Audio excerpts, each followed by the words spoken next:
Hey there, movie fans! How exciting is this? A brand new live episode of FYC. We have just 3 episodes left to go before we are done with the season of FYC. Just 2 more episodes to go, including this one before the Academy Awards. Our next episode, we're predicting our final winners, our final winners predictions. But right now, the amazing Perri Nemiroff, the mighty Jeff Snyder, and I are going to weigh in on supporting actress and supporting actor and do a little bit of predicting for the SAG Awards, which are this Sunday at 5 p.m. Pacific time on Netflix with no commercials. So, Perri, after all is said and done, we're going to start with supporting actress here. Has your top prediction to win Best Supporting Actress changed?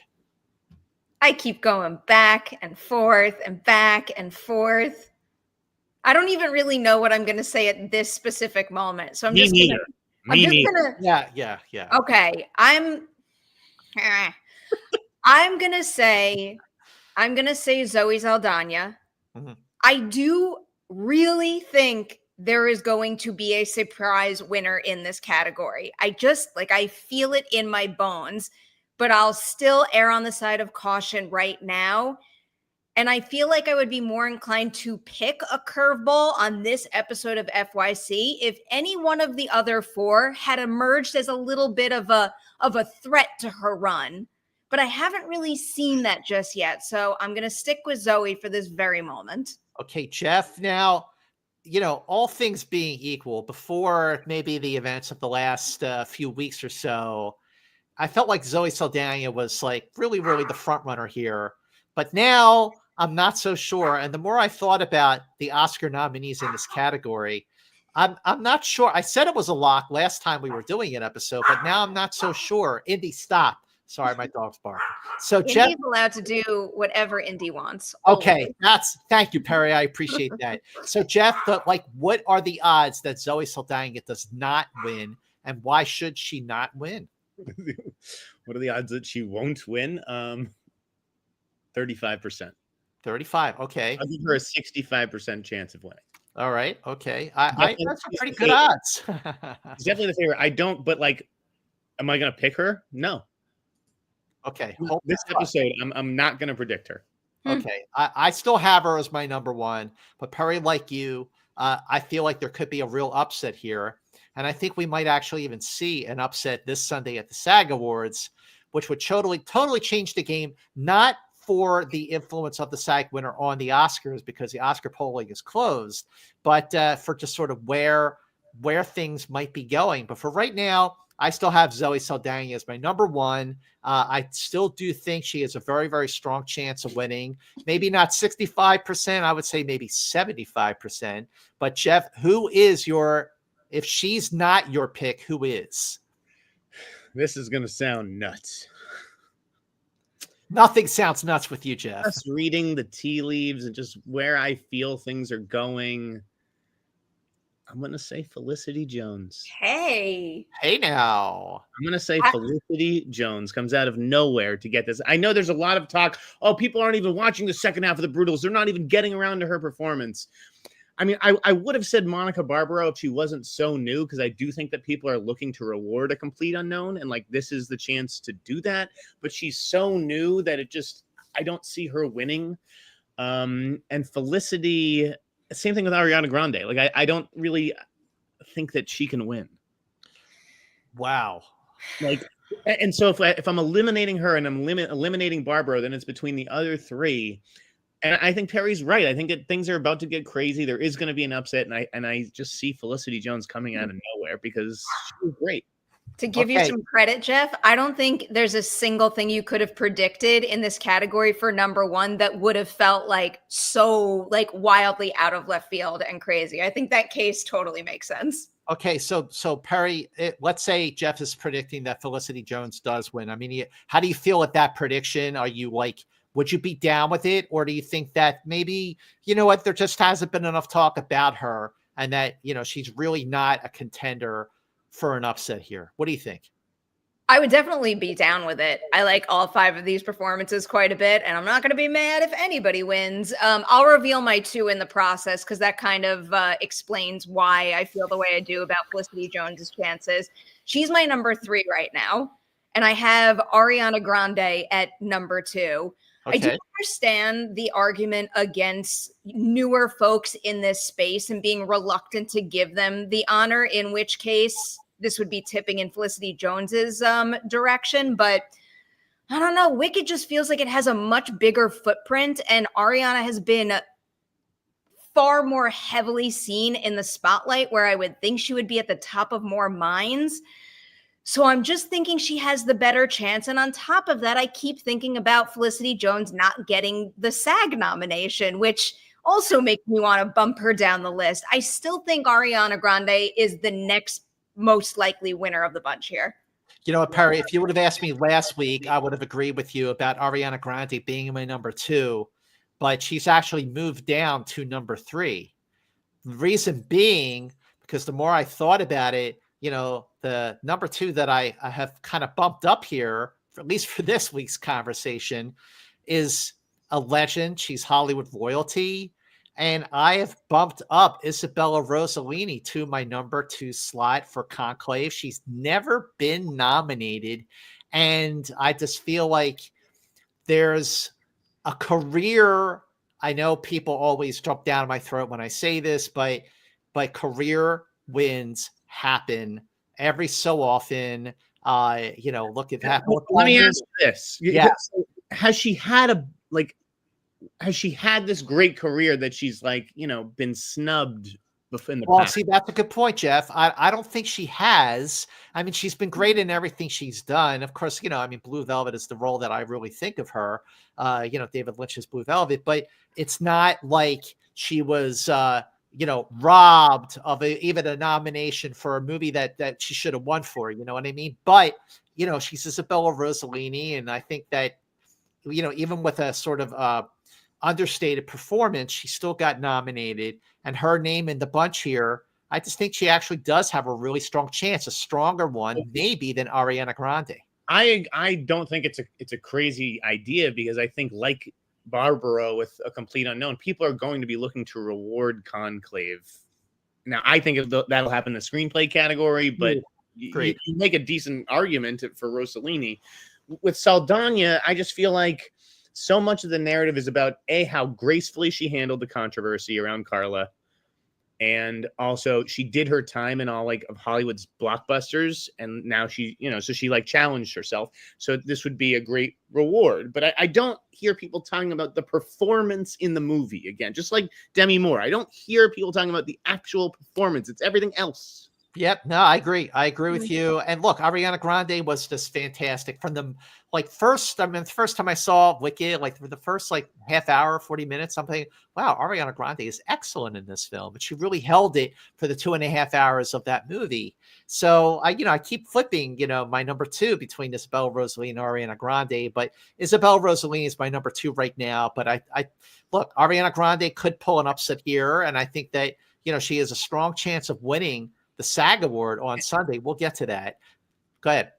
I just want to go to this Allen Valley comment here. Okay, I'm going with Zoe at the Oscars. She hasn't lost anything. What has there been?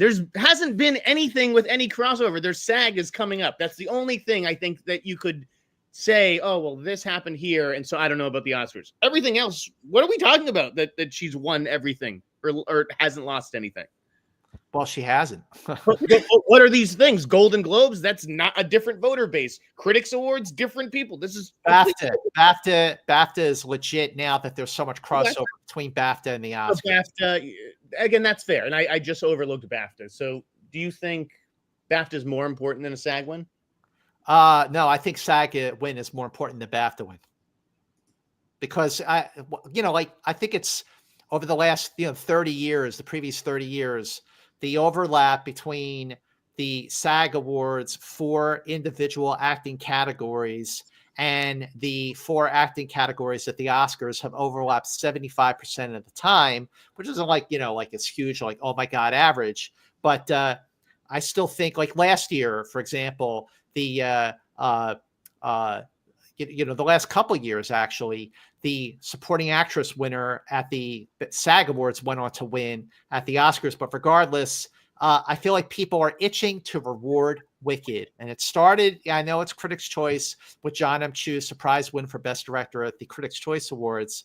But, this is turning out like originally it was a lock for Zoe. Now I'm not so sure it is. And I think it's starting to veer towards like an open season where an upset could actually happen. I know she's been dominant all season, but she's basically won one award that matters, the BAFTA. Santiago L says, if Zoe wins the SAG, it's definitely over. I agree with that, Santiago. That's a great observation. So we'll have to see. We're just, about 2 days away from that. So, okay. So, but Perri, what are your thoughts about Isabella Rossellini? I have her at number 4. I think she has, again, a good chance because I do think this category has become more open than it has been in previous weeks and months.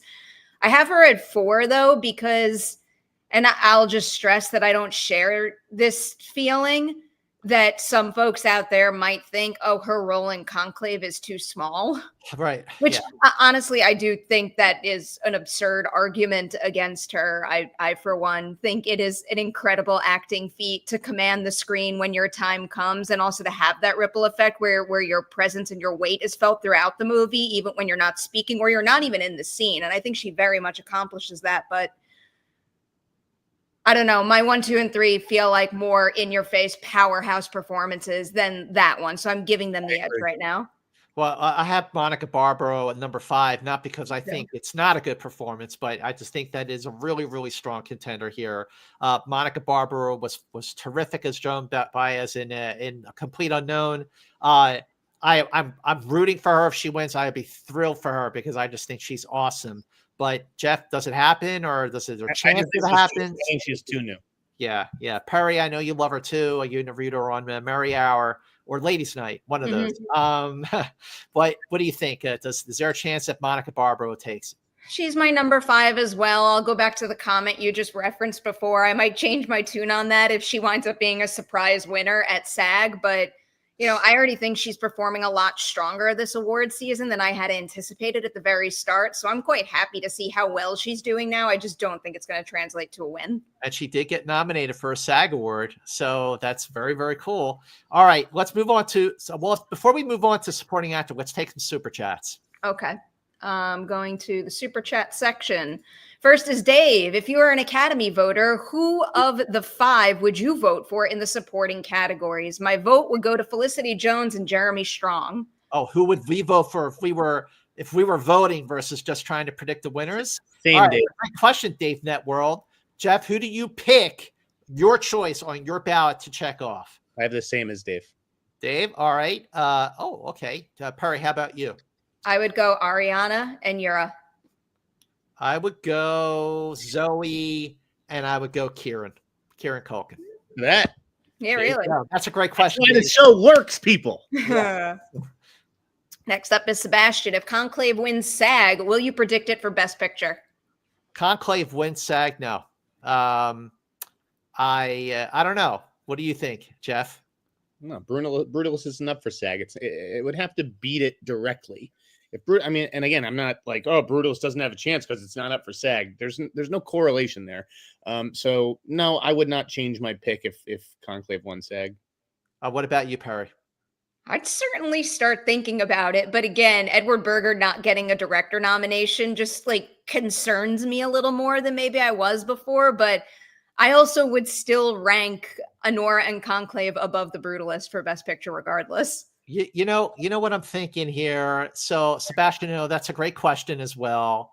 If Conclave won the SAG, of course, now you're talking about the SAG Best Acting Ensemble, which is the SAG equivalent of Best Picture, even though it is not Best Picture. I've been saying all season long on FYC that I felt like Conclave was sort of like the safest bet for an Academy Award win for Best Picture. In some ways, I mean, I hope people understand what I mean when I say this, but when I mean safe movie, I just feel like, with Brutalist and certainly Emilia Pérez now, And even with Honora, because it's kind of raunchy, they're kind of risky movies, whereas Conclave isn't, even with that really awesome surprise twist ending. So it's always been in the back of my mind, Sebastian, that I think it's a strong chance that Conclave could win. I think Best Picture is still very, very much open, although in my heart, I am still rooting for Honora. And in my head, certainly, because of the wins at the Producers Guild, Directors Guild, I still think it has a really good shot. What do you guys think? Perri.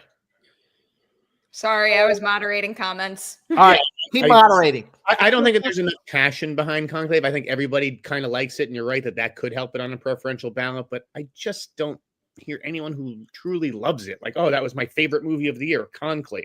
Never Even heard. the second favorite, right? It's people's second and third, whatever, but yeah, I don't sense the love that I do for Brutalist or Honora. All right, let's hear what's more chats, Perri. So this one's a super sticker. Trevor will check out what you sent us on YouTube after the show wraps. So thank you for your support in advance. Ewoks here. If the Oscars hadn't increased the number of Best Picture nominees from 5 to 10, which films from this year's group of 10 would likely be the 5 nominees? Good question. That's a great question. That's pretty easy. All right, go ahead, Jeff. You take it. It's Brutalist, Honora, Conclave, A Complete Unknown, and probably Wicked. Wait, say that again? Yeah, okay. Brutalist, Conclave, Wicked, and A Complete Unknown. I think Emilia Pérez, the nomination leader, would not make the 5. I think it would be relegated to international.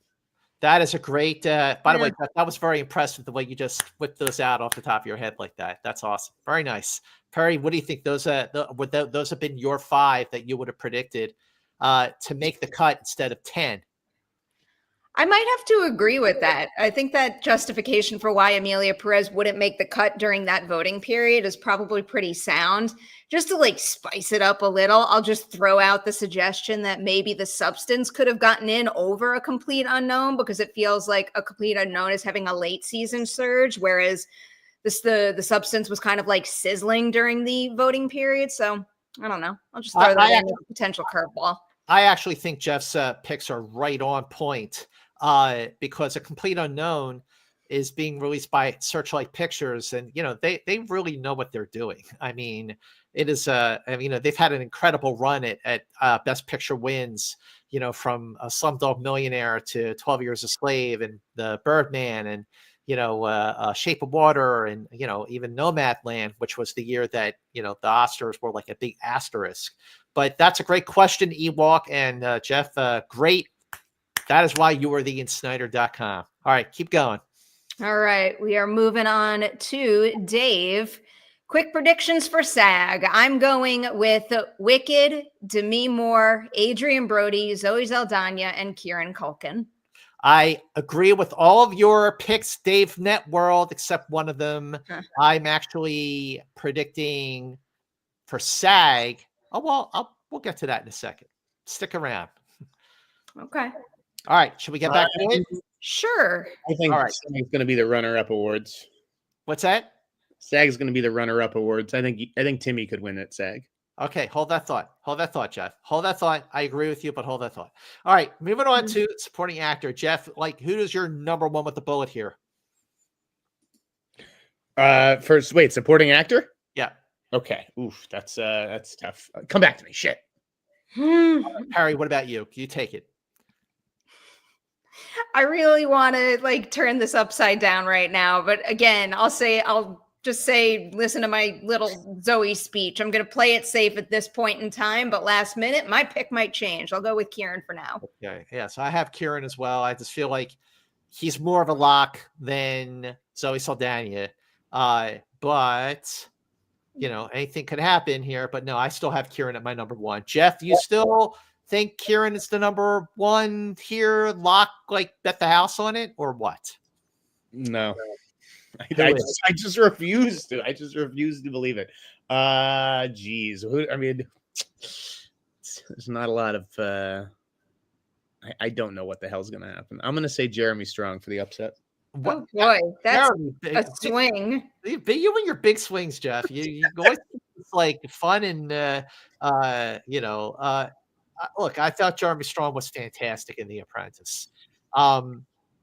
That would be a hell of an upset, Roy Cohn. So Perry, Jeremy Strong, do you think he has a chance? He is my number 5. I think his nomination is one of those just happy to be here kind of nominations. A great accomplishment, but not going on to win. Right. I mean, it's a deserving nomination. It's even a deserving win, but I think it's just too unseen by the number of Academy winners, voters. But I mean, look, he got nominated. So Perry, who do you got after Kieran Culkin to maybe take it over Kieran Culkin? So I do think my number 2 has a very real chance of being the upset victor in this category, and it's Yura Borisov. I think the enthusiasm for Anora in general is through the roof, maybe even higher than we even realize right now. And I also think that his work in the movie is very widely beloved. I wouldn't be surprised to see him take this. Jeff, what's your take on Yura Borisov? I thought so a few weeks ago. I watched it again last night with my brother, and I didn't make it. I dropped out after the first half. I've seen it 4 or 5 times. I want to believe. I do think it's possible because I think that people love Anora. But the fact that he's new and international, I think it's an uphill battle against guys like Norton and Culkin. Norton could still pull it off. Yeah, he could. Norton, wide open. I don't think it's a lock for Kieran. I do not think that. I thought Yura Borisov was great in Anora, and obviously I love the film, but I actually think the other guy in that movie, I forget his name, Karen Culkin. He should have been nominated. Yes, he was hilarious. Dude, when he first finds out about the marriage license, and it's just that no. Yeah. And just when he goes into the restaurant, he goes, "Where's the respect? What's the matter with you young people? No respect." I just thought he was hilarious. I completely agree. Yeah.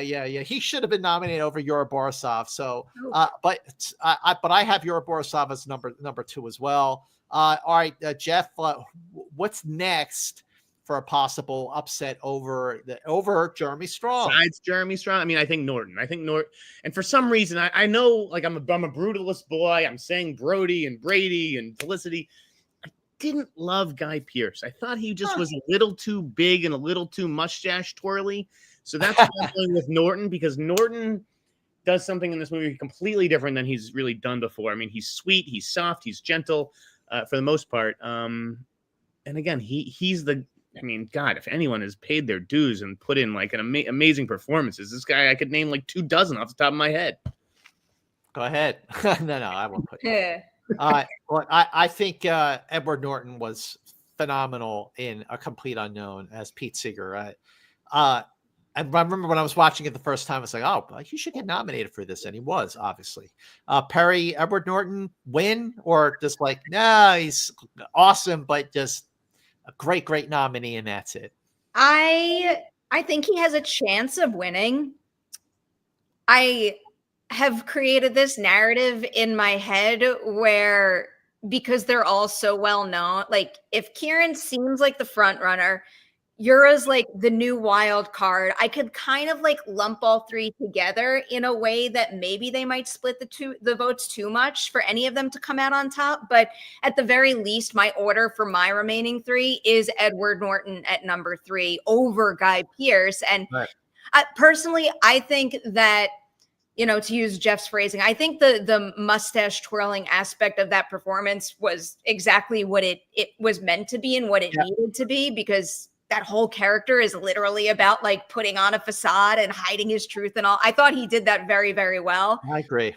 I think Edward Norton's charm as Pete Seeger in A Complete Unknown and like his warmth and sincerity while navigating that situation is just kind of infectious. So I'm giving him the edge there. And I'll also refer back to the SAG nominations. Edward Norton was nominated. Guy Pearce was not. Maybe that means there's more support for him in general. I have Edward Norton at number 3, Guy Pearce at number 4, Jeremy Strong at number 5. Again, the ranking doesn't mean I don't love the performances, but I agree. Edward Norton in that movie, he was just so endearing and such a noble guy, and he just was so passionate about folk music and just believed in Dylan so much. In that moment at the end of the film where he feels betrayed. Sorry, spoiler alert, but I just thought he was great in the film. If he wins, I'd be okay. Absolutely deserved. I want to ask you guys a question as members of the CCAs who have seen this happen before. Do you think it's possible? Yep. Could we see a tie? Yeah. No. Will we ever see a tie in the acting categories at the Oscars? The last time there was a tie, I think was in the 60s. Barbra Streisand won with someone else. I forget the movie she won it for. I'm sure someone here watching it live will tell me, yeah, there was a year that Barbra Streisand tied for a Best Actress win with another actress. So it's not that it's never happened. I wouldn't say it's all common. But no, I don't. That would be wild. And here's the other reason why that won't happen. Oh, thank you, Santiago. Katharine Hepburn, Barbra Streisand, and Katharine Hepburn, Jamal the Wilson, and Santiago L. You guys are my spirit animals for this episode of FYC. I just think that because the voters membership now has just skyrocketed to almost 5 figures. Right, then the harder it is. Yeah. Of course. Yeah, it'd be really, really, really, really incredible if there was a tie. That would be amazing. All right, let's take some more super chats. Perri Nemiroff. You got it. Here's the next one. Love the different perspectives between you three, and the banter is always so great. Scott, thoughts on Section 31? Worth giving a shot. Josh and Zilla. You seem like my kind of guy if you're asking me about Star Trek. So that's why I'm going to tell you, no, absolutely not. Don't waste your time. Move on to Section 32, brother. All right. Next up is keep up the great work, Perri and Jeff. Been listening to you guys for years now, and Mance, you are the GOAT. Miss hearing your opinions on movie news, bro. Oh, thank you so much. Really appreciate the support, and thanks for watching FYC. Next up, love the show, guys. Rooting hard for Honora this year. Jordan, I'm with you, my friend. Rooting hard for Honora. Really, really am. I just love that movie to pieces. All right, moving down the list. Seen everything for Best Picture besides I'm Still Here. I'm hoping it comes on VOD next week. Also, just watched The Brutalist. That score, man, amazing. Yeah, that score is amazing. It's probably going to win Best Score at the Oscars. So you're on point with that, buddy. Demi had a great performance in The Substance. Yes, we know. I will never forget sitting next to Jeff Snyder, right next to him, watching The Substance. We were both like so into it, looking at each other going like, wow, my God, this movie's amazing. And then at the last like 20 minutes, we're looking at each other going like, what the hell just happened? That was great. I was at the Wilshire screening room, brother. All right. Manifesting a Jeremy Strong upset here. Jeff, I'm sure there's a lot of respect for him out there in this community. Yeah, there is. Chadwick Boseman won Best Actor at the 27th SAG Awards, and Anthony Hopkins won Best Actor at the 74th BAFTA Awards. Hopkins won the Oscar. It can happen. So I was just talking about that earlier today. The SAG Awards, Boseman won, and then they saved. Remember that year? They saved Best Actor category for last, not Best Picture, thinking, oh, it's going to go to Chadwick Boseman. It'll be a nice way to honor him after he had passed away. And like Joaquin Phoenix goes, Best Actor goes to, Anthony Hopkins for The Father, and no Zoom, nothing. I'm going to put you on the spot here. Do you remember the movie Chadwick was up for? Ma Rainey's Black Bottom. Okay. Why? Why? I think if you asked a lot of people, I don't think that they're going to recall that. Oh my God, that ensemble is so good. That is a great ensemble. Actually, now that I'm thinking about it from that year, I think that's one of the general nominees that is actually more on my mind than most. All right, next question. All right, next one is, I hope this is not a negative question, but isn't it kind of interesting that there are people in the world who either aren't passionate about the Oscars or flat out don't care? I don't know what these people care about. Well, I'll tell you what, Kashab, I think that the ratings, the ratings for the Oscar this year are going to be awful. They're going to be awful. I mean, what? After after Wicked and maybe Dune Part 2, what movies have people seen across the country that are going to make people root for any of them at the Oscars and tune in to watch it? I don't know if anybody on the live chat, I'd be curious to hear what you think. Do you think that a lot of people will watch the Oscars? I think we need to draw a line between watching the Oscars and what it means to care about the Oscars. Okay. I think the broadcast numbers can't reflect that anymore. And admittedly, I have played this game with other award shows where if you don't want to sit and watch a 3-hour ceremony, guess what? You don't have to. You could read a list of the winners, or if you want to, you can watch a clip of them winning every step of the way. Yeah, they got to figure out a way to spice up that ceremony and make it appointment viewing that you have to tune in for. Well, I don't know what the solution is to that, though. All right, jump into EK. If the Oscars give Emilia Pérez the finger, watch for Monica Barbaro in supporting actress. You know what, EK? I feel like at this point, and all that was happening before Oscar voting opened. So I feel like all the problems that have happened now with Emilia Pérez, I feel like people are separating Zoe Saldaña from all of that, Yes. And don't you think so, Jeff? Yes. If she doesn't win, it will be because of the performance and not because of Carla's tweets. It's going to be because of that one clip that's going viral, that one scene from the musical. You know what I'm talking about. I hear you. Bad scene. Yeah, right. All right, keep going. All right, we've got 3 more at the moment. Culkin Grande, Zoe, all leads. How are they? Best supporting actor and actress. Popcorn roulette. That is the $1 billion question. What the hell is Kieran Culkin doing in supporting? He's got almost as much screen time as Jesse Eisenberg, Ariana Grande, Zoe Saldaña. I feel like Zoe has more screen time than Carla Sofia Gascon. That's what it feels like anyway.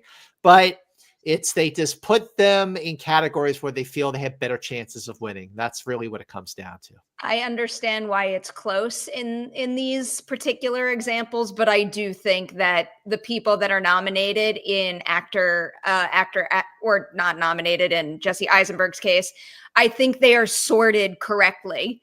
I think the other characters are the anchors of their stories. And while these characters have a lot of screen time and big arcs, I think they are the primary driving force. There you go. My opinion. All right. Popcorn now. Back to Keshav. Just want to say that I really enjoy the vibe you guys bring to this show. Oh, thank you, Keshav. We really enjoy it too. That's why we keep doing this year after year. All right. Back to 3 more now. I would the return of intermissions as a trend be something that interests you? Killers of the Flower Moon might have benefited from one. Jay Scoots, I have a better idea. Stop making these movies so goddamn long. I don't want intermissions. Ewok says, after this Oscar season, will you be doing an early year in advance show predicting the nominees for next year's Oscars? That could be really fun. That would be fun. I am already working on an article for the news.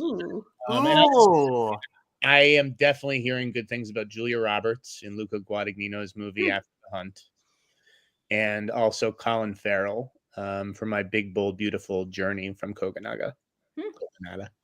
I feel like there's an idea there. Hold that thought, We'll get back to you on that. None of what Jeff just said surprises me. Makes me happy.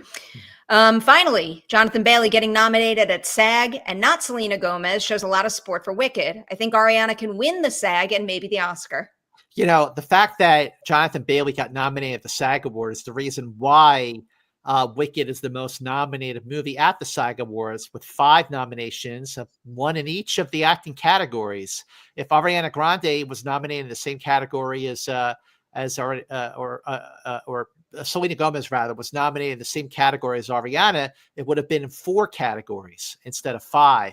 But yes, there is definitely a lot of support for Wicked. I think only one other movie was nominated for 5 SAG Awards, but I forget what the movie was. All right. So let's just go through because the SAG Awards are this coming Sunday at 5 p.m. Pacific time on Netflix, and it is streaming around the world, and there's no commercials, which I love. Let's just go through real fast. So lead actor at the SAG Awards now, Adrian Brody, Chalamet, Daniel Craig, Coleman Domingo, Ray Fiennes. Perri, who wins? I'm going to stick with Adrian Brody. All right, Jeff, how about you? Oh, Jeff, you already said who wins. I'll go with Timmy. Yeah. I'm going with Timmy in this one. I'm going with Timmy at the SAGs because I just feel like the SAGs could lean towards a more popular vote here. And Kieran did really well. And yes, he was terrific as Bob Dylan. Okay, moving on to lead actress. The nominees are Pamela Anderson for Last Showgirl, Cynthia Erivo, Carla Sofia Gascon, Mikey Madison, Demi Moore. Jeff, who wins lead actress at the SAGs? Demi Moore. Yep, that's my pick too. Perri? It's my pick as well. All right, although I'm rooting for Mikey, I voted for her. Sorry, am I allowed to say that? All right, supporting actor. The nominees are Jonathan Bailey for Wicked, Yura Borisov, Kieran Culkin, Edward Norton, Jeremy Strong. Perri Nemiroff, who wins supporting actor? I want to take a swing here so badly. I'm not going to take my swing yet. I'm going to give it to Kieran. Okay, I'm giving it to Kieran as well. Jeff, what do you think? I'm going to go Kieran as well. Okay, supporting actress, Monica Barbaro, Jamie Lee Curtis for The Last Showgirl after she won recently for Everything Everywhere All at Once. Danielle Deadwyler for The Piano Lesson. Wow, this is an interesting category. Ariana Grande, Zoe Saldana. Jeff, who wins supporting actress? Oh, boy. Ariana Grande. All right, really, over Zoe. I'm still going with Zoe here for supporting actress at the SAG Awards. Perri, who do you got for supporting actress at the SAGs? Ariana. Ariana. Okay. So that means the last category here that we're going to cover for the SAG Awards predictions, Best Cast Ensemble, which, like I said, is the SAG equivalent. I just went with 4 completely different nominees, by the way, for SAG and the Oscars. I'm really thinking of it as the runner-up. You know, I agree with you. I just feel like SAG head is someplace else. But the nominees for Best Cast Ensemble, Best Picture at the SAG Awards, A Complete Unknown, Anora, Conclave, Emilia Pérez, and Wicked. So I'm going to lead this prediction here. I'm going with Wicked for Best Cast Ensemble. Perri Nemiroff, what do you say about that? I'm going to go with Wicked as well. That Johnny Bailey nomination just really makes me think this organization loves Wicked. So I'm going Wicked. Okay, Jeff, how about you? A Complete Unknown. Complete Unknown. All right. Okay. Can I say one more thing about the SAG nominations and winners? It's important. Yeah, go ahead. I am going the one potential loss that I would be most upset about. I need Fall Guy to win the stunts category. Absolutely. So I think it's the front runner. I think it's going to win. I think the stunts in the other movies nominated are wonderful. Fall Guy needs to win that. Are you kidding? A movie about stunt people? First of all, that better win for that reason alone. But the stunts in the Fall Guy are fantastic. Perri, I agree with you. Incredible. Yep. All right. Let's take some more super chats, and we'll be. Let's blow this joint. Oh boy, where did we leave off? We left off with Santiago. Now Perri sold me on Ethan Hawke. Ethan Hawke Training Day Best Supporting Actor nomination. Ethan Hawke. It's amazing. I got nothing. Yeah. That's amazing in that movie.